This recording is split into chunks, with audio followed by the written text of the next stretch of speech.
Merhaba arkadaşlar, PES Sevenler Birliği kanalına hoş geldiniz. Bugün bitecekler ve yarın bizleri bekleyenler neler? Bu videomuzda onlara değineceğiz arkadaşlar. Yarın oyunda güncelleme var. Mobilde, konsolda, oyunu hangi platformlarda oynuyorsak yarın güncelleme işlemini gerçekleştireceğiz. Sürpriz bir güncelleme oldu bu. Şu anki sezon devam ediyor ve sezonun bitmesine daha 2 hafta varken Konami güncellemeyi getireceğini açıkladı. Bu güncelleme ile birlikte oyunda neler değişecek? Konami'den bunlarla alakalı hiçbir açıklama yok arkadaşlar. Sadece güncelleme gelecek dendi ve güncellemeyi yapan herkese de bir tane ücretsiz açma hakkı vereceklermiş. Bazen bu güncelleme zamanlarında Showtime paket getiriyor Konami. Oradan veriyor ücretsize. Epic paket getiriyor. 150 futbolcu içerisinden çıkarmak da çok ama çok zor. Yani ücretsize oradan yüksek seviyeli Epic, Showtime veyahut da renkli kart çıkarmak imkansıza yakın gibi bir şey oluyor. Veriyor ama çok da bir işe yaramıyor bu ücretsiz açma hakkı.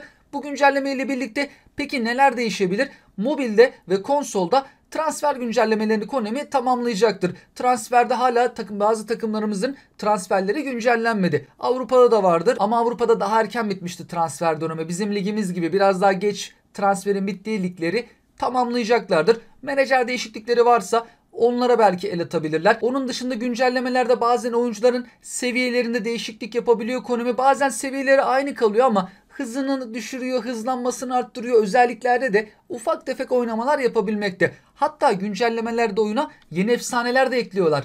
Yepyeni efsane az da olsa belki olabiliyor ya da eski efsanelerin farklı kartlarını oyuna ekleyebiliyorlar. En son Batshuayi eklendi ama hala gelmedi arkadaşlar. Daha gelmeyen birçok epik futbolcu da var. Bakalım yarın güncellemeyle birlikte oyunda neler değişecek? Oynanış anlamında belki ufak tefek düzeltmeler yapabilirler.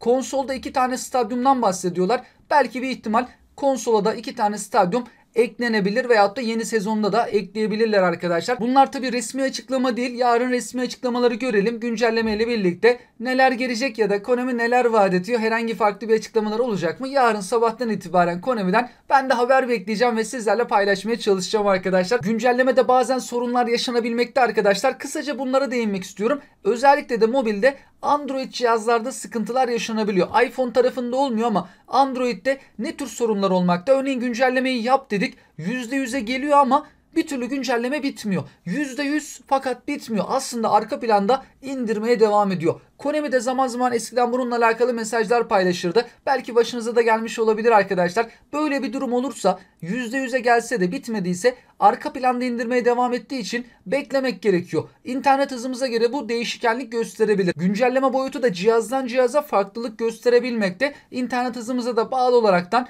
bir de sorunlarla da karşılaştıysak öncelikle beklememiz lazım. Fakat ne yaparsak yapalım bir türlü güncellemeyi yapamıyoruz. Hep sorun çıktı. O zaman da ikinci önerim şu olur arkadaşlar. Google Play Store'un ön belleğini temizleyebilirsiniz. Bu da bazı cihazlarda işe yaramakta. Play Store'un ön belleğini temizleyip sonra güncelleme işlemini deneyebiliriz. Genelde bu iki yöntem birçok cihazda işe yaramakta. İnşallah sorun falan kimse yaşamadan yarın güncelleme işlemini gerçekleştiririz. Yarın güncelleme olsa da şu anki sezon devam ediyor arkadaşlar. E-futbol ligimiz devam ediyor. Yeni adaylı sözleşme paketleri yarın gelmeyecek. Çünkü şu anki paketler 7 Mart'a kadar devam ettiği için aslında 7 Mart yeni sezonun başlangıcı.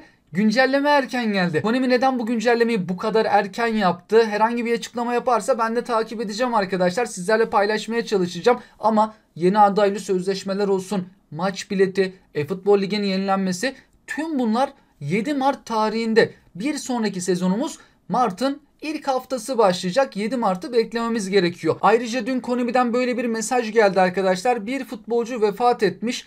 Diego Chavez ve Konami diyor ki Diego Chavez'in standart kartını marketten kaldıracağım diyor. Standart oyuncu listesi de yer almayacak diyor ve bununla alakalı dün bir mesaj yayınlamıştı. Belki görmüş olabilirsiniz arkadaşlar. Bugün biteceklere baktığımızda çok fazla şey bitiyor. Karnaval kampanyası bugün artık sona eriyor arkadaşlar. 3 haftalıkta ve bugün itibariyle bitiyor. Yarın ligime yeni oyuncular eklenecek. Geçen hafta gelen bu futbolcuların da bugün son günü. Eğer almayı düşündüğümüz bir isim varsa alıp 10 maç oynatabiliyoruz. Bir kenarda da tutabiliriz ya da oynatabiliriz erkenden. Karnaval kampanyası ile birlikte gelen hedeflerin de bugün son günü. Yapmışızdır, tamamlamışızdır ama yedek bir hesabımız varsa ya da yeni bir hesap açmak istiyorsak bugün açıp bu hediyeleri de alabiliriz. Karnaval kampanyası ile alakalı bir 500 futbol parasına satılan forma da vardı. Bu formanın da bugün son günü. Günlük girişler de bitti arkadaşlar. 3 hafta boyunca bu günlük girişlerden de hediyeler alıyorduk. Özellikle de 5. gün 50 futbol parası veriyorlardı. Yarın yeni bir kampanya gelmezse bu olmayacak ne yazık ki. Standart günlük giriş hediyelerimiz verilecek. Birçok etkinliğin bugün son günü. 5 tane bitecek etkinlik var arkadaşlar. Legend etkinliği, National Teams Tour etkinliği.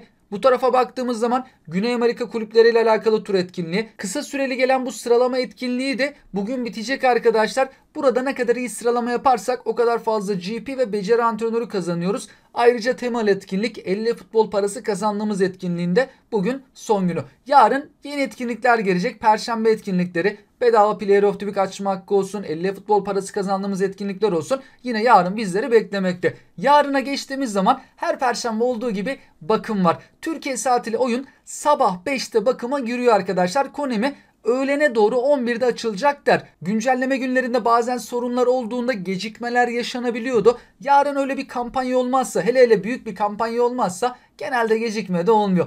Gecikmeler, oyunda çökmeler filan büyük kampanyalar açıklandığında daha sıklıkla yaşanmakta. Yarın bir aksilik olmaz diye düşünüyorum. Japonya'da filan bazı ülkelerde daha erken açıyorlar. Bizim ülkemizde mesela çok geç açıyor Konami oyunu. Oyun bakımdayken sabah belki 8 sularında ya da belki biraz daha erken ya da biraz daha geç güncelleme gelebilir arkadaşlar. Play Store'dan ya da App Store'dan veya da konsoldan arkadaşlarımız güncellemeyi oyun bakımdayken gerçekleştirebiliyoruz ama güncellemeyi yapsak da bakımın bitmesini bekleyeceğiz. Yarın Player of the Week paketi gelecek. Dün bununla alakalı detaylı bir video çekmiştik. Kimler gelebilir? Şöyle hızlı bir şekilde bakacak olursak arkadaşlar. Bu da benim tahminlerim. Bir de başka arkadaşların da tahminleri vardı. Onları da paylaşacağım. Arsenal'dan ya Ødegaard ya da Saka gelecektir arkadaşlar. Bu iki futbolcudan birisini Konami seçecektir. Ben bir tık daha böyle Ødegaard'ı ön plana aldım. Bir gol, bir asist ya da Saka'yı tercih edecek. Gomez var. Wolverhampton takımından göbek futbolcusu 2 gol attı. Pozisyonu gereği dikkat çekiyor. Liverpool'da biraz fazla aday var arkadaşlar. Ben McAllister'ı göbekte oynadığı için, gol attığı için ön plana aldım. Mesela Luis Diaz güzel istatistikleri vardı. Muhammed Salah sakatlığını atlattı, gol attı. Gakpo gol attı. Bazı arkadaşlara baktım, mesela Muhammed Salah gelebilir diyen arkadaşlarımız var. Gakpo'yu gördüğüm bir yerde. Liverpool'dan bakalım Konami kimi tercih edecek. Ben birazcık böyle McAllister'ı büyük yaptım arkadaşlar. Benim tahminim o. Bakalım Konami kimi tercih edecek. Aston Villa'da Watkins'in 2 golü var ama 2 gol atan birçok isim de bulunuyor. Brighton'da da birkaç tane aday var. Kanat futbolcusu, sağ kanatta oynayan Adingra ya da Edingra, adını nasıl okunuyor ama bilmiyorum. Bu 21 yaşındaki futbolcu 2 gol attı, gelebilir. Veyahut da Gropp, göbek futbolcusu, 1 asisti var.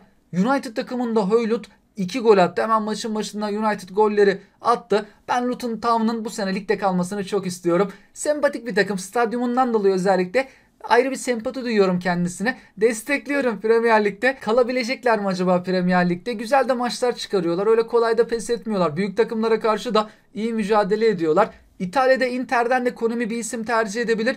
Ben bek ve kanatta oynayan isimlerini düşünüyorum arkadaşlar. Ya asist yaptılar ya gol attı. Birinci isim Augusto. Sol kanatta oynadı. 2 asisti var. Ya da Dumfries. Sağ bek, sağ kanatta oynayan isim. 1 golü bulunuyor.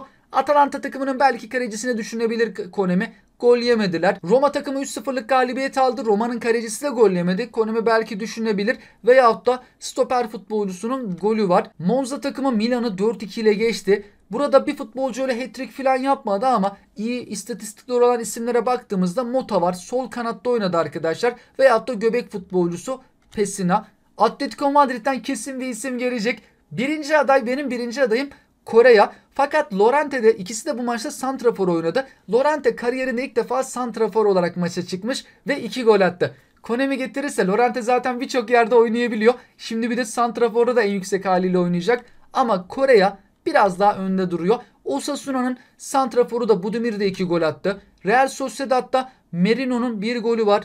Kubo'nun 1 golü var. Fransa Ligi'nde Jonathan David 3 gol attı. İhtimali olan forvetlerden. Paris Saint-Germain'de Hernandez sol bekte oynadı arkadaşlar. Stoper'de oynayabiliyor. Sol bekte oynayabiliyor. Milanlı Hernandez'in kardeşi Theo Hernandez de o. Bu da Lucas Hernandez. 1 golü var, gelebilir. Ceza sahası dışından da bayağı sert vurdu. Savunmaya falan da çarpmıştı yanlış hatırlamıyorsam. Hafif de bir yön değiştirdi. Güzel bir gol oldu. Sol bek kartıyla gelebilir. Ren takımı 3-1'lik galibiyet aldı. Stoper Omori. Bizim ligimizden Konami pek oyuncu seçmiyor arkadaşlar. Olur da seçerse. Kim gelebilir? Şimdi maçlarımıza baktığımız zaman Fenerbahçe'de benim düşüncem İrfan Can Kahveci olabilir pozisyonundan dolayı Konemi seçerse. Galatasaray'da Kerem Demirbay ya da stoper futbolcusu Davinson Sanchez. Trabzonspor'un da yeni transferi Munyer dikkat çeken performans sergilemişti. Ama Konemi bizim ligimizden nadir zamanlarda seçmekte arkadaşlar. Belki seçer, belki seçmeyebilir. Fakat Benfica 6-1'lik galibiyet aldı. Portekiz'de de öyle her zaman oyuncu seçmiyor Konemi ama bu maçtan bence seçmeli. David Neres'in 2 gol 2 asisti var. 4 gole doğrudan katkı sağlamış. Gelmeyi çok hak ediyor kendisi. Bir de farklı yerlerde gördüğüm Player of the Week tahminlerini de sizlerle paylaşmak istiyorum arkadaşlar. Reddit'te bir kullanıcı tahminlerini güzel tasarımlarıyla birlikte paylaşmış. Bunu da göstermek istedim arkadaşlar. Çok güzel bir çalışma yapmış. Fakat bunlar tahmin arkadaşlar. Muhammed Salah gelebilir diyor. Liverpool'da gol attı. Muhammed Salah'ın kartına sahipsek güçlendirici çalışacaktır bu hafta. Saka gelebilir diyor. Tasarımlar da gerçekten güzel.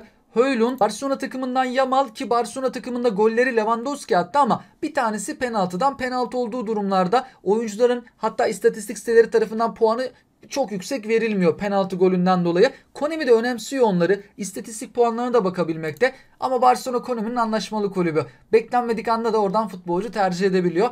Paris Saint-Germain'den Hernandez, Atletico Madrid'den de Kore'ye. Kullandığımız eFootball Hub uygulaması var ya arkadaşlar, o da tahminlerini paylaşır. 3 tane isim paylaştı. Hem de güçlendiricili şekilde. Tabi bu tahmin arkadaşlar. Şu an gerçek değil ama öğlen Konemi birkaç tane ismi açıklayacaktır. eFootball Hub'da Salah, Hernandez, Højlund tahminlerinde bulunmuş. Ancak bunlar tahmin arkadaşlar. Oyuncuların performanslarına göre beklenen futbolcular. Konemi'de öğlen birkaç ismi bizlerle paylaşacaktır. O isimler duyurulduğunda ben de sizlerle paylaşmaya çalışacağım. Pazar günkü videomuzda değinmiştim ya arkadaşlar. Bayern Münih'in kuruluş yıl dönümüne az bir zaman kaldı. 27 Şubat tarihi Bayern Münih takımının yıl dönümü. Konemi Barcelona'yı bu sezon kutlamadı. Bayern Münih epik paketi acaba gelir mi gelmez mi? Bununla alakalı bir beklenti var. Fakat Konemi'den şimdilik bir açıklama yok. Yarın belli olacaktır. Çünkü yarın haftaya gelecek epik paket belli olacak ki bazen Konemi özellikle de böyle güncelleme günlerinde ya da yeni sezon günlerinde Perşembe bile epik paket getirebilmekte ya da Showtime paketi. Yarın Bayern Münih ile alakalı bir gelişme ya da sızan bir bilgi olursa ben de takip edeceğim arkadaşlar. Belki Bayern Münih ile alakalı bir epik paket yakın bir zamanda varsa yarın bu belli olur gibi görünüyor. Pazartesi günü gelen paketten açılım yapmaya düşünen arkadaşlarımız varsa buradaki epiklerin de seviyeleri bunlar. Schmeichel 102 seviyeye kadar çıkmakta. Schmeichel'ı bir an 104 falan dedi uygulama. Dedik nasıl oluyor falan ki sonradan düzelttiler. 102 seviye. Petit 100, Dixon 100 seviyeye ulaşmakta. Cuma günü de Inter takımıyla alakalı turnuvanın round 2'si gelecek. Eğer round 1'i oynadıysak 1000 etkinlik puanına geldiysek arkadaşlar bu hafta bu cuma günü sizde round 2 gözükür. Ama round 1'i tamamlamadıysak round 2 görünmez bizde. Cuma günü de bu turnuvada eğer yolumuza devam etmek istiyorsak sıralama yapıp round 3'e kalıp sonra finallere gitmek gerekiyor. Hediyesi çok güzel değil arkadaşlar. 1000 eFootball puanı hediyesi var. Sıralama kasmıyorsak bizi etkileyecek bir hediyesi bulunmamakta. Bugün bitecekler ve yarın bizleri bekleyenlere bu videomuzda değinmeye çalıştım. Tüm bunlarla alakalı sizler de yorum ve görüşlerinizi bizlerle paylaşabilirsiniz arkadaşlar. Yarın sabah güncelleme ile birlikte herhangi farklı açıklamalar olursa yarın sabahta karşınızda olmaya çalışacağım. Sizlere iyi oyunlar diliyorum. Hoşçakalın.